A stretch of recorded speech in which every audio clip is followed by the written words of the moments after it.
استاد بہت بڑا اعزاز ہے. ایک وزیر تھا بہت بڑا سلطنت کا، اور عالم بھی تھا بہت بڑا. مولانا انور شاہ صاحب نے ان کا قصہ لکھا ہے.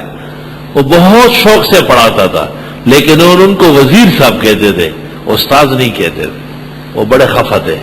ایک دن کسی نے کہا کہ وہ بھی بڑے استاد ہیں. اس نے سن لیا تو پورے شہر کی دعوت کر لی اس شکریہ میں کہ آج مجھے لوگوں نے استاد کہا ہے. سبحان اللہ. سمجھ گئے بات؟ خاک سمجھے. استاد کی اتنی عزت تھی کہ ناصر الدین بلبن کا ایک بچہ تھا. یہ قاریان واریان تو آپ کو پتا ہے نا، اللہ ان سے محفوظ رکھے. کسی کو سر پہ مارا، شہزادے کو انتقال کر گیا. سلطان کو پتا چلا، چٹ پٹ آیا اور اس استاذ کو کہا کہ میں یہاں بیٹھا ہوا ہوں، آپ بھاگے، سلطنت سے نکلے. اگر اس کے ماموں کو اور چچا کو پتا چلے تو میں چھوڑا نہیں سکوں گا. بیٹا مرا پڑا ہے، استاذ کی فکر ہے کہ اس کی بےزتی نہ ہو جائے. انگریز نے جب ہندوستان میں قدم رکھا، اس کو بہت مشکلات پیش آئی کہ یہاں علماء کی بڑی آؤ بگت تھی. استاد جی اور استاد جی، استاد صاحب، ان کے خلاف انگریزی آرڈر چلتا نہیں تھا کہ استاد کے خلاف کوئی یہ باتیں کرتا ہے.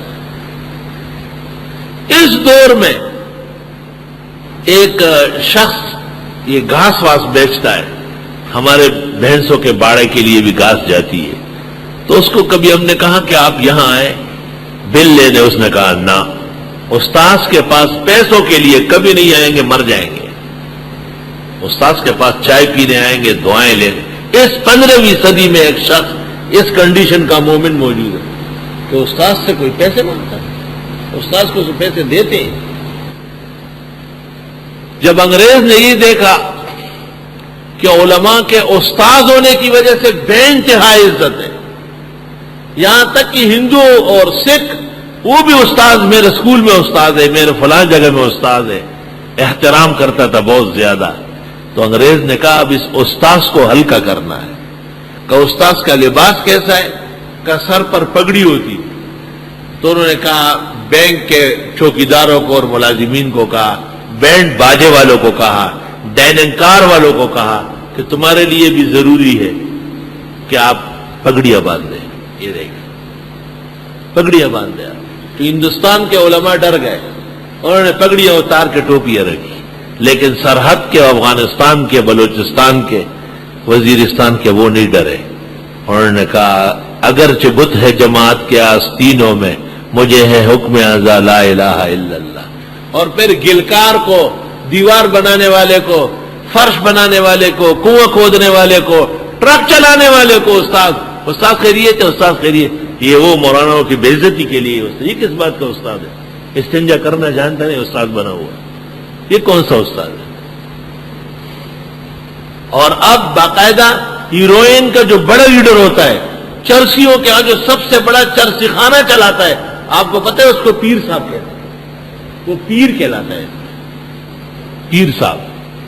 یہ اصطلاحات کو ذلیل کرنے کے لیے ہلکا کر، یہ سازش ہے، بہت بڑی سازش.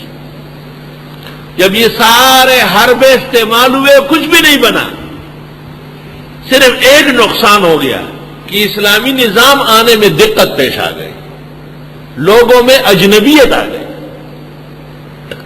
تو پھر براہ راست حملہ آور ہو گئے کہ بھئی یہ طالبان ہے اور یہ مجاہدین ہے، یہ دہشت گرد. اب انہوں نے چھیڑا ہے ایسا.